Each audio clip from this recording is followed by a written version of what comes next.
Assalamu alaikum everyone. Welcome back to my channel Islamic Reminder. I hope you all are good. आज हम इस video में जानेंगे आदम अलैहिस्सलाम के बारे में. So let's get start. शुरू करने से पहले मैं आपको बता दूं कि लाइक, शेयर, कमेंट और सब्सक्राइब ज़रूर करें. और अगर आप हमारे वीडियो रोज़ाना देखना और सुनना चाहते हो तो बेल नोटिफिकेशन को ऑन करना ना भूलें. तो चलो शुरू करते हैं.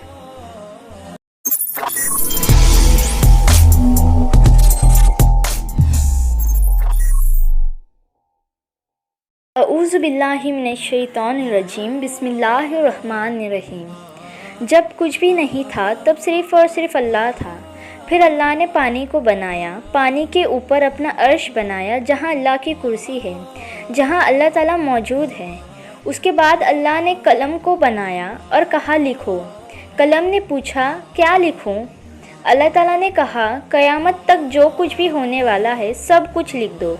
तो अल्लाह के हुक्म से कलम ने हर चीज़ लिख दी.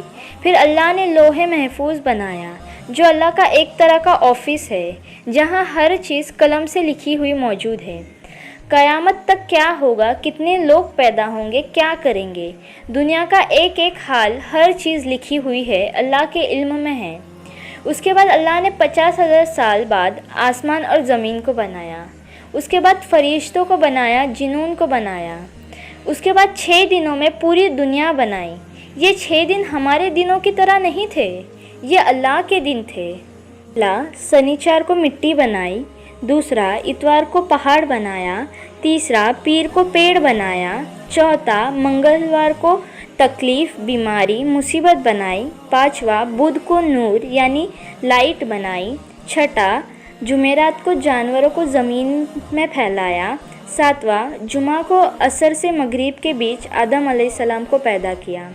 बुखारी शरीफ में आया है अल्लाह ने फरिश्तों को नूर से और जिन्नों को आग से और इंसान को मिट्टी से पैदा किया.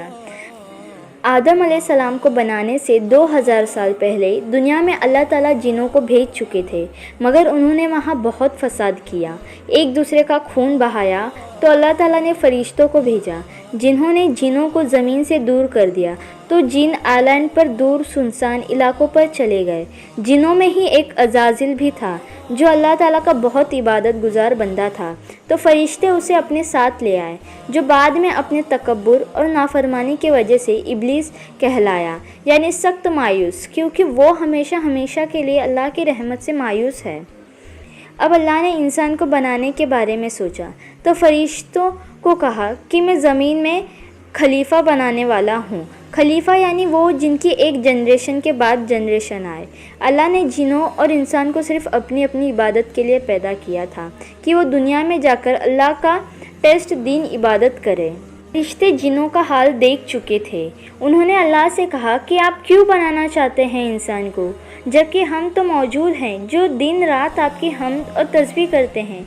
ये इंसान भी ज़मीन में जाकर फसाद करेंगे, एक दूसरे का खून बहाएंगे.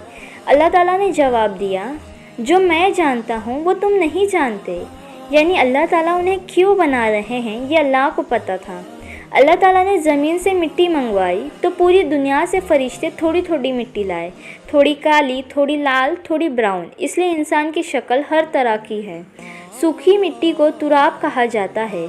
उसे भिगोया गया तो वो 3 बन गए. फिर उसमें से लीस उठना शुरू हो गया. ऐसी मिट्टी को सलसा कहा जाता है. अब अल्लाह ताला ने अपने हाथों से आदम अलैहिस्सलाम का स्टैचू बनाया और 40 दिनों के लिए छोड़ दिया. किसी रिवायत में 40 साल आता है, अल्लाहु आलम. वो मिट्टी सूखी तो ब्लैक हो गई, उसमें से बदबू आने लगी. ऐसी मिट्टी को मसनून कहा जाता है. फिर वो बजने वाली मिट्टी की तरह हो गई जिसको ठोकने से आवाज़ आती है. ऐसी मिट्टी को फख्खार कहा जाता है. कुरान में जब जब इंसान के क्रिएशन का ज़िक्र आता है तो अल्लाह ताला कहते हैं हमने तुम्हें मिट्टी से बनाया. तो यह अलग अलग मिट्टी के नाम आते हैं कि ऐसी मिट्टी से बनाया, देखो तुम क्या चीज़ थे. جب آدم علیہ السلام کو بنایا تو وہ 60 فیٹ ٹال تھے۔ جب ان کا اسٹیچو بنا کر اللہ تعالیٰ نے چھوڑ دیا تو ابلیس ان کے آس پاس چکر لگاتے، ان کو ٹھوکر مارتے اور سوچتے کہ انہیں ضرور کسی خاص مقصد کے لیے بنایا جا رہا ہے۔ کہتے اگر مجھے اس پر مسلط کر دیا گیا تو یقیناً میں اسے مصیبت میں ڈال دوں گا، اور اگر اس کو مجھ پر مسلط کر دیا گیا تو میں اس کی نافرمانی کروں گا۔ فرشتوں نے سوچا یہ جو بھی مخلوق اللہ تعالیٰ بنا رہے ہیں یہ علم میں ہم سے زیادہ نہیں ہو سکتی، نہ ہی ہم سے زیادہ عزت والی۔ اللہ تعالیٰ تو سب کے دلوں کا حال جانتے ہیں۔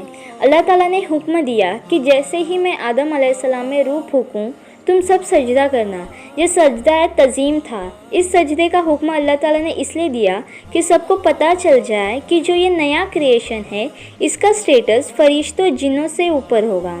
اللہ تعالیٰ نے روح پھونکنے سے پہلے ہی آدم علیہ السلام کو دنیا کا پورا علم دے دیا، ہر چیز کے نام سکھا دیے، جیسے یہ پیڑ ہے، یہ پہاڑ ہے، یہ تارا ہے، یہ پنچھی ہے، ان کی پراپرٹیز اور یوزز بھی سکھا دیے، کمپلیٹ علم دیا۔ جیسے ہی ان میں روح پھونکی تو سارے فرشتوں نے سجدہ کیا سوائے ابلیس نے، اس نے اللہ کی نافرمانی کی اور سجدہ نہیں کیا۔ جب روح پھونکی تو روح سر میں داخل ہوئی تو آدم علیہ السلام کو چھینک آئی تو فرشتوں نے کہا کہ آپ کہیے الحمدللہ، یعنی تمام تعریف اور شکر اللہ ہی کے لیے ہے۔ اس پر اللہ تعالیٰ نے فرمایا رحمک ربک، تجھ پر تیرا رب رحم فرمائے۔